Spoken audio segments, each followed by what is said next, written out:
할렐루야. 맥주 감사 주일입니다. 오늘 함께 예배하는 사랑하는 성도들 주님의 이름으로 환영합니다. 장마가 시작이 됐습니다.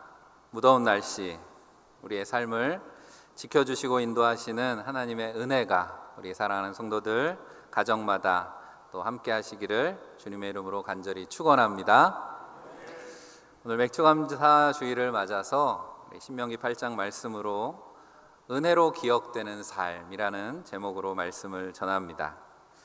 7월 첫 주일에 하반기를 시작하는 첫 주일이 맥주감사 주일입니다.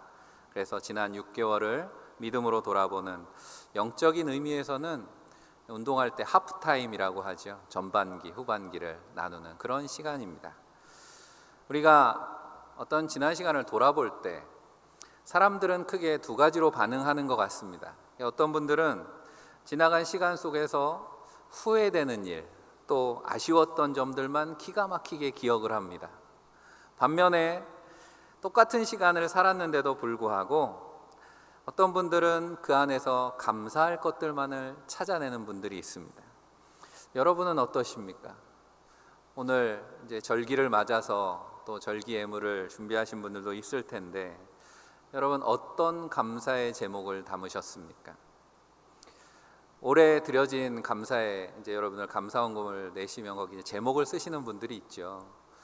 제가 올해 봤던 감사 기도 제목들 중에 기억에 남는 제목이 있는데, 그것은 뭐냐면 하나님 이사 1주년을 감사합니다, 이렇게 기도한 제목이 있었어요.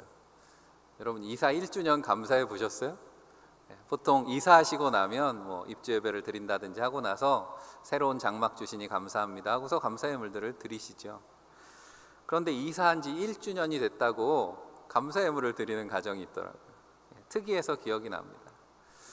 여러분 자녀들이 지금 이제 입시가 얼마 안 남아서, 또 수험생 자녀들은 자녀를 둔 가정들은 위해서 기도하실 텐데, 이게 대학 입시가 어려우니까 그 어려운 치열한 입시를 뚫고 이제 원하는 대학에 합격하면 또 역시 감사의 물을 드립니다. 원하는 대학에 합격시켜 주셔서 감사합니다. 그런데 어떻습니까? 합격 1주년 감사의 물, 이런 거 들어보셨어요? 네. 우리 아이가 이제 2학년이 됐는데 하나님 2학년이 돼서 합격 1주년 감사합니다. 그렇게 감사원금 드리시는 경우는 잘 못 본 것 같습니다. 왜 그렇습니까? 우리가 입주하고 새 집에 들어가서 처음에는 좋지만 한 1년쯤 지나 보세요. 그러면 여기저기 하자가 눈에 띈다는 거죠. 학교에 들어간 학생도 마찬가지입니다. 대개 1학년 지나고 나면 그렇습니다. 많은 학생들이 생각과 다르다는 거예요. 나는 이과가 이런 과인 줄 알고 들어왔는데 1년 지내고 보니까 적성에 맞지 않는 것 같다는 거예요. 그래서 전과를 한다든지 시험을 다시 본다든지 그런 일들이 많잖아요. 우리가 인생의 하프타임을 보낼 때 지난 시간을 어떻게 기억하고 해석하는가가 중요한 이유입니다. 우리가 지난 시간을 감사로 기억할 것인가, 아니면 아쉽고 불평한 일들만을 기억으로 남길 것인가, 우리가 앞으로 살아가는 우리의 삶이 완전히 방향이 달라진다라고 하는 거죠. 오늘 읽은 신명기의 말씀은 광야 40년의 삶을 마치고 이제 약속의 땅 가나안을 눈앞에 두고 있는 이스라엘을 향한 하나님의 말씀입니다. 그래서 보통 모세의 고별 설교라고도 이야기를 하는데, 오늘 이 말씀 속에서 영적인 하프타임을 지나고 있는 우리가 은혜로 기억되는 삶을 살게 하시는 주님의 음성 듣기를 간절히 바랍니다. 오늘 먼저 우리가 광야 같은 삶 속에서 하나님이 하신 일을 기억하라 라고 하는 겁니다. 오늘 2절 말씀이죠. 내 하나님 여호와께서 이 40년 동안에 내게 광야길을 걷게 하신 것을 기억하라 라고 말씀하고 있습니다. 기억한다라고 하는 건 어떤 겁니까? 우리가 단순히 과거에 있었던 일들을 회상하는 데 머무는 것이 아니라 지난 시간에 있었던 삶의 사건들을 오늘 내 삶의 자리로 다시 가지고 와서 그 삶의 의미를 되짚어보고 오늘 나의 삶을 반성하고 다시 결단하는 그런 적극적인 행위를 기억한다라고 말씀하고 있는 겁니다. 그러기 위해서는 기억 속에 있는 지나온 시간들에 대해서 다시 평가해야 되는 거죠. 다시 해석하는 과정이 우리에게 필요합니다. 오늘 본문은 그렇게 이스라엘이 지나온 광야의 시간 속에 있었던 일들을 어떻게 해석하고 있습니까? 2절에 이어지는 말씀을 더 읽어드리면 이는 너를 낮추시며 너를 시험하사 내 마음이 어떠한지 그 명령을 지키는지 지키지 않는지 알려 하심이라 라고 말씀하고 있습니다. 그러니까 이스라엘의 광야 40년은 하나님께서 이스라엘을 낮추시고 시험하시는 시간이었다 말씀하는 겁니다. 애굽에서 430년 종살이하고 하나님께서 그들을 해방시키셨을 때 하나님은 광야의 시간을 통해서 그들을 연단하시고 그들이 하나님의 명령을 지키고 순종하는 백성을 만들기 원하셨다라고 하는 말씀인 거죠. 그렇게 하나님의 백성의 시험장이었던 광야 40년에 대해서 오늘 우리가 읽은 신명기 8장 우리 1절부터 10절 말씀에 중간에 있는 4절 말씀이 아마 가장 특별한 말씀이라고 생각합니다. 같이 한번 읽어볼까요? 이 40년 동안에 내 의복이 헤어지지 아니하였고 내 발이 부르트지 아니하였느니라. 아멘. 이런 옷과 신발이 나오면 다 망하겠죠. 40년이라고 하는, 성경의 40년이라고 하는 건 한 사람의 일생을 이야기하는 겁니다. 그런데 뜨거운 태양, 거친 모래바람이 부는 광야를 지났는데 평생 동안 어떻게 옷이 상하지 않고 발이 부르트지 않았겠습니까? 분명 광야는 매일 고통의 연속이었을 것입니다. 하지만 중요한 것은 오늘 이스라엘이 그 광야를 어떻게 기억하고 있냐라고 하는 겁니다. 그들의 기억 속에 이 광야의 시간이 어떤 의미였는가라고 하는 것을 말씀하고 있는 거죠. 신명기의 말씀은 광야에서 자란 출애굽 2세대라고 이야기를 합니다. 여호수아와 함께 가나안을 정복했던, 그들이 가나안 땅을 앞에 두었을 때 모세를 통해서 듣게 되는 하나님의 새 언약의 말씀이 바로 신명기입니다. 그 말씀 속에서 지난 광야 40년 동안 지켜주신, 그들을 보호하시고 인도하신 하나님의 은혜에 대한 고백을 담고 있는 말씀인 겁니다. 그래서 같은 시간을 살아도 고통으로 기억하는가 감사로 기억하는가에 따라서 그 시간이 전혀 다르게 그들의 삶에 다가온다라고 하는 거죠. 이어지는 말씀에 보면 광야가 결코 편안한 시간이 아니었다라는 것을 말씀해주고 있습니다. 5절이죠. 너는 사람이 그 아들을 징계함 같이 내 하나님 여호와께서 너를 징계하시는 줄 마음에 생각하고. 광야의 시간은 분명 징계의 시간이었다는 겁니다. 이스라엘 광야 40년은 출애굽한 그 부모님 세대들이 원망하고 불평했던 것 때문에 징계받은 시간이었다는 거죠. 하지만 신명기는 광야 40년을 결코 형벌의 시간이라고 말씀하지 않습니다. 마치 철없는 자녀를 부모가 사랑으로 훈육하는 것과 같은 과정이었다라고 말씀하고 있는 거죠. 징계라고 번역된 히브리어 야샤르라고 하는 단어의 뜻이 그렇습니다. 바른 길을 가다 돌이키다, 이런 의미가 있는 거죠. 부모가 자녀들이 바른 길 가기를 원하죠. 그래서 훈육을 합니다. 그런데 자녀의 입장에서 생각해 보면 부모가 엄하게 가르치려고 할 때 자녀들은 그 부모의 사랑의 마음을 잘 이해하지 못합니다. 어렸을 땐 그렇잖아요. 그저 벌 받는다고 생각하죠. 그러나 시간이 지나고 보면 어떻습니까? 나도 부모가 되어서 자녀를 키우게 되고 자녀들에게 그런 사랑의 마음으로 훈육할 때쯤 돼서야 우리 부모님이 그때 나를 이렇게 사랑하셨구나 깨닫게 되는 거잖아요. 지난 광야의 시간이 바로 그런 하나님의 사랑이 담긴 은혜의 시간이었음을 너희 마음에 생각하라, 기억하라 말씀하는 겁니다. 사랑하는 성도 여러분, 지난 6개월을 돌아볼 때 여러분에게는 어떤 시간이었습니까? 이미 여러분들 가운데는 지난 시간을 그렇게 은혜의 시간으로 감사로 재해석하는 분도 있겠지만 어떤 분들은 여전히 그 광야에 갇혀 계신 분들도 계실 겁니다. 여전히 외롭고 힘들고 거칠고 그런 성도들이 계시다면 오늘 말씀을 통해서 하나님의 사랑의 음성 듣는 시간 되시기를 간절히 바랍니다. 우리가 신약 성경에 보면 그렇게 그리스도의 복음을 전하는 가운데 광야와 같은 시간을 보냈던 인물이 있습니다. 바로 사도 바울이죠. 사도 바울의 여정도 생각해 보면 날마다 고난의 연속이고 광야와 같은 그런 삶이었습니다. 하지만 그렇게 수많은 핍박과 어려움을 견뎌내면서 바울이 깨닫게 된 게 무엇입니까? 로마서 8장 28절에 이렇게 고백합니다. 우리가 알거니와 하나님을 사랑하는 자 곧 그의 뜻대로 부르심을 받은 자들에게는 모든 것이 합력하여 선을 이루느니라. 아멘. 우리가 참 좋아하는 말씀이잖아요. 바울이 이 말씀을 로마 교회에 보낼 때 생각을 해봅니다. 모든 것이라 그랬습니다. 지나보면 좋은 날도 있었고 굳은 날도 있었습니다. 하지만 로마에 있는 믿음의 형제들에게 이 편지를 쓰면서 가만히 돌아보니 모든 시간이 다 하나님의 은혜였습니다 라고 고백하고 있는 겁니다. 이스라엘도 마찬가지입니다. 광야를 걷던 그 순간에는 이것이 은혜의 여정인지 알지 못했습니다. 끊이지 않는 갈증과 배고픔과 두려움이 그들 눈앞에 현실이었다라고 하는 거죠. 하지만 오늘 말씀처럼 하나님께서 모세를 통해서 그 모든 여정의 의미를 다시 되짚어 설명해 주셨을 때 비로소 그들에게 광야는 은혜의 시간으로 기록되고 기억될 수 있었다라고 하는 것입니다. 그러므로 오늘 내가 이해할 수 없는 고통 가운데 있다고 해도 그것이 은혜가 아니라는 증거가 될 수 없다는 겁니다. 바울의 순례길이, 이스라엘의 광야길이 은혜의 기억으로 바뀌었듯이 지금 여러분들이 지나가고 계신 그 삶도 하나님의 손 안에서 반드시 은혜의 기록으로 바뀔 줄 믿습니다.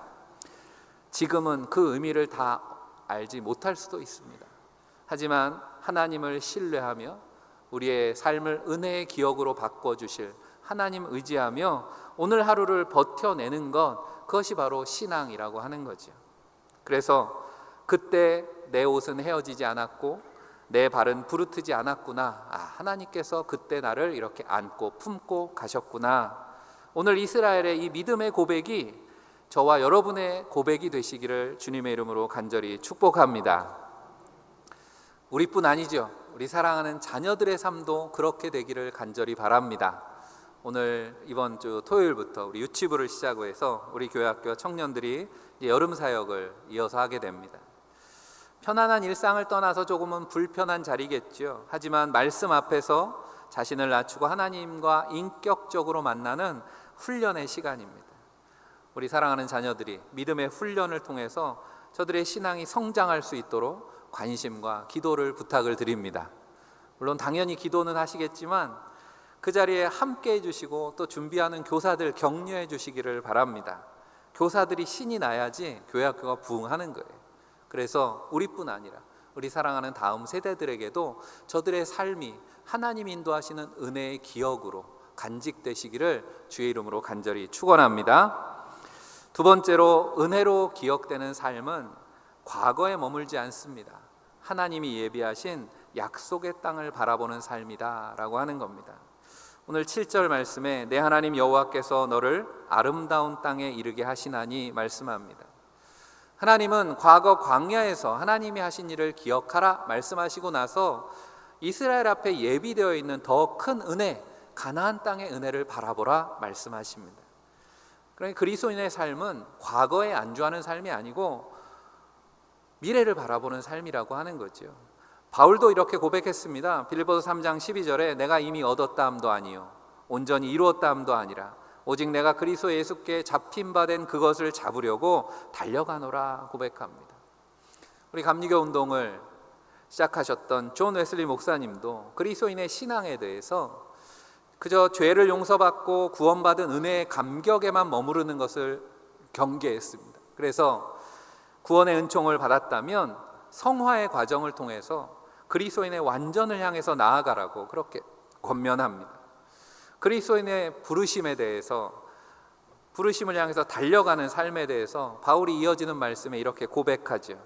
빌립보서 3장 13절 14절 말씀, 우리의 고백이라고 생각하고 한번 같이 읽어보겠습니다. 뒤에 있는 것은 잊어버리고 앞에 있는 것을 잡으려고 표대를 향하여 그리스도 예수 안에서 하나님이 위에서 부르신 부름의 상을 위하여 달려가노라. 아멘. 우리 오늘 오후에 연합 찬양 예배로 모이는데 아마 여러분들 연합 찬양 예배 부르는 찬양의 곡들 혹시 문자로 받아보셨을 겁니다. 오늘 부르는 마지막 찬양이 바로 이 말씀을 가지고 지어진 표대를 향하여라는 그런 찬양입니다.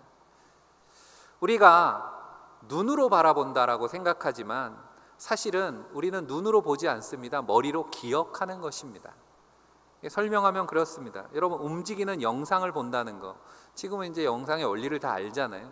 움직이는 영상을 보는 게 아닙니다.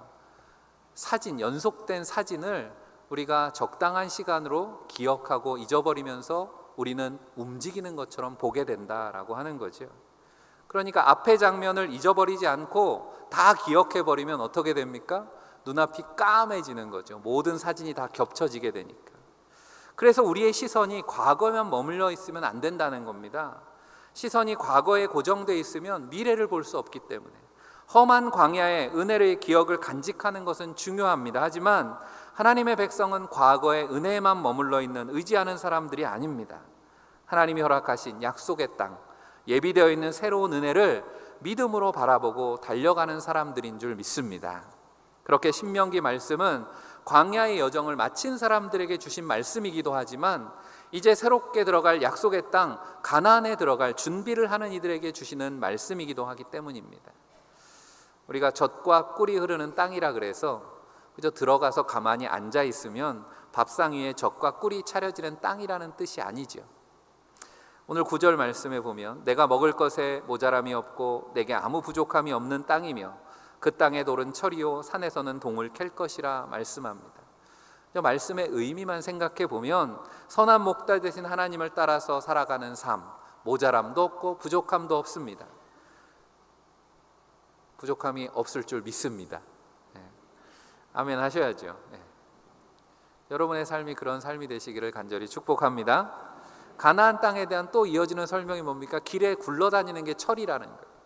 그리고 산에서는 동을 캔다는 겁니다. 풍부한 자원이 있는 땅이라는 말씀이죠. 그런데 우리가 주목해 보아야 될 것은 마지막에 캘 것이라 라는 단어를 주목합니다. 다른 번역에 보면 캐낼 수 있는 땅이라고 그렇게 번역했습니다. 중요한 것은 그 땅을 차지할 주인들이 거기서 어떻게 살아가느냐에 그 축복이 달려있다라는 말씀이 되는 거죠. 우리가 지나간 은혜도 그것을 은혜로 기억해야 우리의 것이 되는 것처럼 예비된 축복도 내가 그것을 캐내어야 내 것이 되는 줄 믿습니다. 그렇다면 그 은혜의 축복을 새롭게 캐내는 비결은 어디에 있습니까? 첫 번째 말씀드린 원리와 다르지 않습니다. 우리가 오늘 10절까지 읽었지만 18절 말씀에 보면 내 하나님 여호와를 기억하라.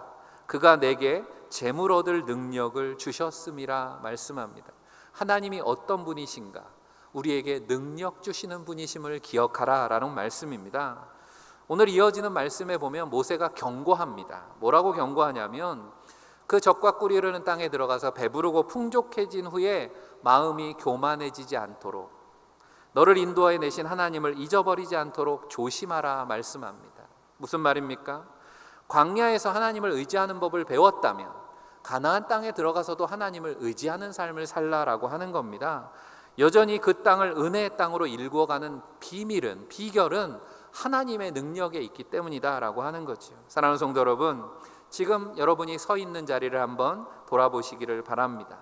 여러분의 일터이든 가정이든 여러분이 있는 그곳이 바로 하나님께서 여러분에게 허락하신 젖과 꿀이 흐르는 가나안임을 믿으시기를 바랍니다. 하지만 저절로 젖과 꿀이 흐르는 곳이 되는 것이 아니라 하나님의 능력을 의지할 때 매일의 삶에서 하나님께서 여러분에게 새롭게 주시는 은혜를 발견하게 될 줄로 믿습니다. 마지막으로 은혜로 기억되는 삶을 살기 위해서 하나님의 말씀에서 길을 찾는 겁니다. 광야의 이스라엘이 날마다 눈을 뜨면 경험했던 하나님의 은혜가 무엇입니까? 눈을 뜨면 만나가 내렸다는 거죠. 아무도 없는 광야에서 그들이 아무것도 없는 광야에서 40년을 살 수 있었던 비결, 매일 아침 눈 뜨고 나가보면 일용할 양식 만나를 주셨다는 거죠. 그 만나에 담긴 하나님의 뜻이 뭐라고 오늘 성경은 말씀합니까? 3절에 너를 낮추시며 너를 줄이게 하시며 또 너로 알지 못하며 내 조상들도 알지 못하던 만나를 내게 먹이신 것은 사람이 떡으로만 사는 것이 아니요 여호와 입에서 나오는 모든 말씀으로 사는 줄을 내가 알게 하려 하심이니라 말씀합니다. 익숙한 말씀이니까 그냥 무심코 읽을 수 있지만 가만히 다시 읽어보면 뭘 기억하라는 것입니까? 만나를 기억하라는 것이 아니죠. 매일 베풀어 주시는 하나님의 은혜, 말씀을 기억하라 라고 하는 겁니다. 오늘 우리가 암송성구 여러분에게 주보에 알려드린 게 마태복음 4장 4절입니다. 예수님께서 광야에서 40일 동안 사탄의 시험을 받으실 때 사탄이 돌로 떡을 만들라. 예수님이 40일 동안 줄이셨는데 아주 원초적인 시험을 하는 거죠. 돌로 떡을 만들어 드시오 했을 때 예수님께서 그 시험에 응답하시면서 하셨던 말씀이, 물리치면서 하셨던 말씀이 바로 오늘 신명기의 말씀을 인용하신 거죠. 마태복음 4장 4절 말씀 우리 암송한다고 생각하시고 한번 읽어보겠습니다. 예수께서 대답하여 이르시되 기록되었으되 사람이 떡으로만 살 것이 아니요 하나님의 입으로부터 나오는 모든 말씀으로 살 것이라 하였느니라 하시니. 아멘. 이스라엘 백성들이 광야 40년을 살았습니다. 그곳에서 배운 가장 위대한 교훈은 그들이 생존하는 법을 배운 게 아니라는 거죠. 날마다 말씀으로 사는 훈련을 배웠다라고 하는 겁니다. 그래서 히브리어로 광야가 미드바르입니다. 그런데 말씀이라는 히브리어는 다바르입니다. 미드바르, 다바르, 발음이 비슷하죠? 같은 어원에서 나온 단어이기 때문에 그렇습니다. 무슨 말입니까? 광야는 아무것도 없는 죽음의 장소가 아니라 하나님의 말씀을 날마다 듣는 장소라고 하는 것입니다. 내 육신의 소리, 세상의 잡음이 끊어질 때 비로소 우리는 하나님의 세미한 음성을 듣게 되는 줄 믿습니다. 미국의 복음주의 목회자인 데이빗 플랫이라고 하는 목사님이 쓴 레디컬이라는 책이 우리나라에도 번역돼서 베스트셀러가 됐는데요. 읽어보신 분들도 있을 겁니다. 이 레디컬에 보면 이 데이빗 목사님이 자신의 신앙에 큰 도전이 됐던 경험을 이야기합니다.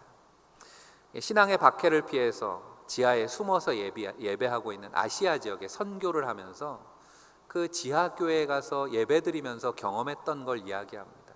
지금도 수백만의 그리스도인들은 여전히 그렇게 박해를 피해서 숨어서 예배를 드립니다. 제대로 된 예배당도 없고 우리처럼 이렇게 아름다운 악기나 아니면 우리 냉난방이 잘 돼 있는 시설에서 예배하는 것이 아니죠. 그들은 그저 숨어서 성경 말씀 하나만 붙들고 예배를 드립니다.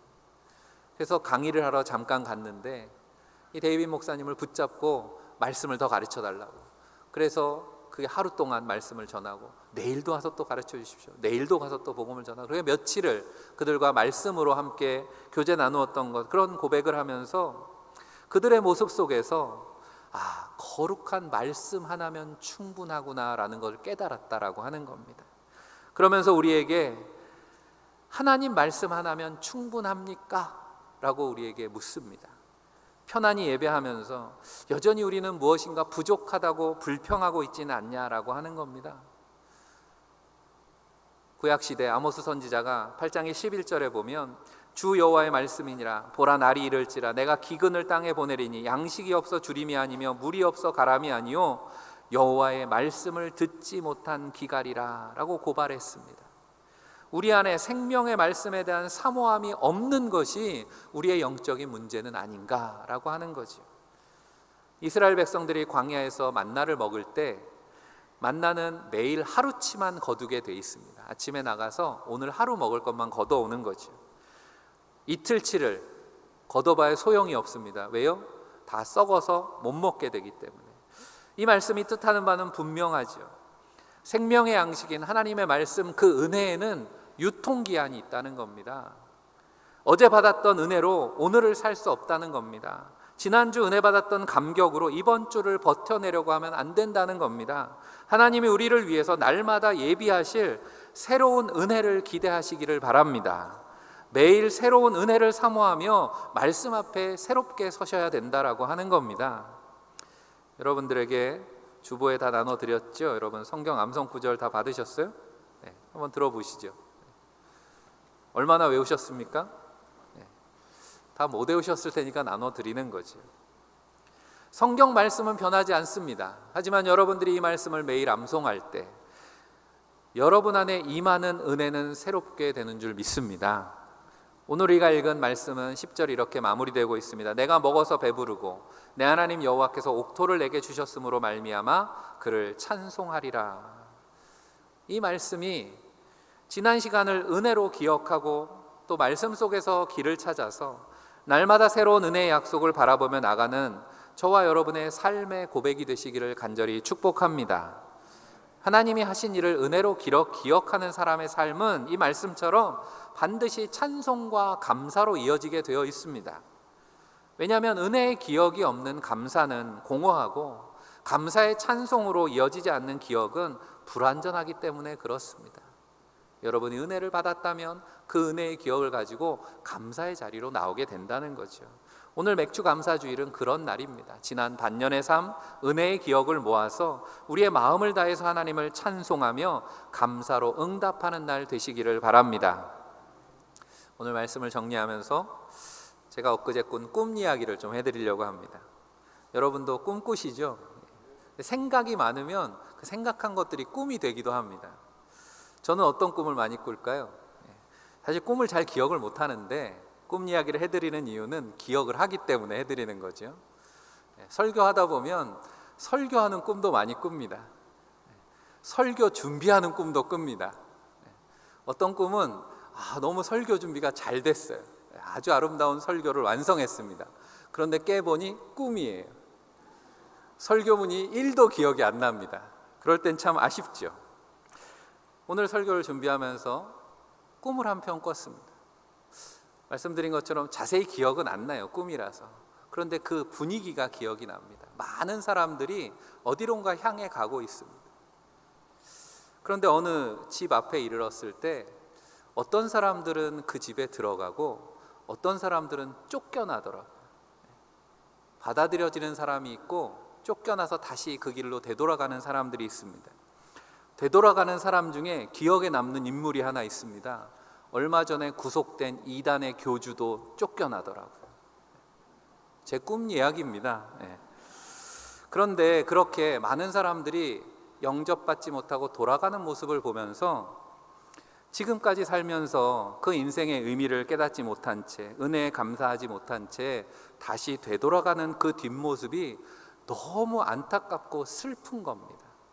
꿈을 꾸는데 그 뒷모습이 그 너무도 슬프고 가슴 아파서 제가 잠에서 깼어요.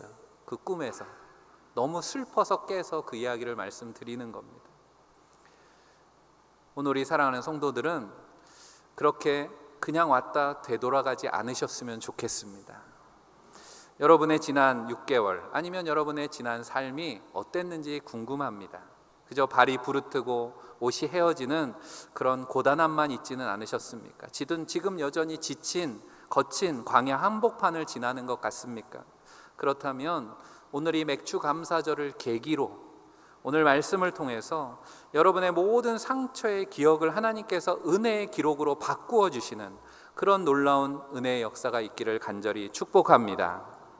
여러분들 가운데 이미 충분히 감사한 은혜의 자리에 있다고 생각하신다면 그 축복에 취하지 마시고 그 자리를 날마다 새롭게 하시는 하나님의 말씀 앞에 순종으로 응답하는 자리가 되시기를 바랍니다. 그래서 우리 사랑하는 모든 성도들의 삶이 오늘 말씀 제목처럼 은혜로 기억되는 그런 삶이 되시기를 축복합니다. 우리의 남은 일생이 원망을 기록하는 일기장이 되지 않고 하나님의 은혜가 세밀하게 기록되는 신앙의 기억통 되시기를 간절히 바랍니다. 그래서 은혜의 지난 날을 잘 기억하시고 날마다 새로운 은혜를 소망으로 바라보시고 오직 말씀 속에서 길을 찾아가면서 감사와 찬송으로 하나님 앞에 더 가까이 나아가는 믿음의 가족들이 다 되시기를 주님의 이름으로 간절히 축원합니다. 기도하겠습니다. 사랑의 하나님, 여기까지 함께 하신 놀라우신 은혜의 복을 감사합니다. 때로 우리가 잘못된 길을 갈 때에도 바른 길로 인도하시고 날마다 우리의 삶에 일용할 양식, 새로운 은혜를 예비하셔서 감사로 주님과 동행하게 하신 줄로 믿습니다. 우리 사랑하는 성도들의 남은 생애 가운데서도 우리의 마음과 생각을 지켜주시고 감사와 찬양으로 하나님께 영광 돌리는 믿음의 백성들의 복된 삶이 되게 하여 주옵소서.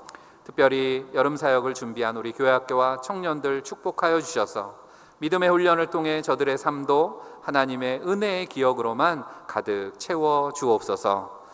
오늘도 힘겨운 광야의 시간을 지나며 눈물로 기도하는 성도들이 있다면 하나님의 자녀들을 지켜주시고 저들의 삶의 모든 순간 하나님의 은혜의 기억으로 변화시켜 주옵소서. 우리 구주 예수 그리스도 이름 받들어 간절히 기도하옵나이다. 아멘.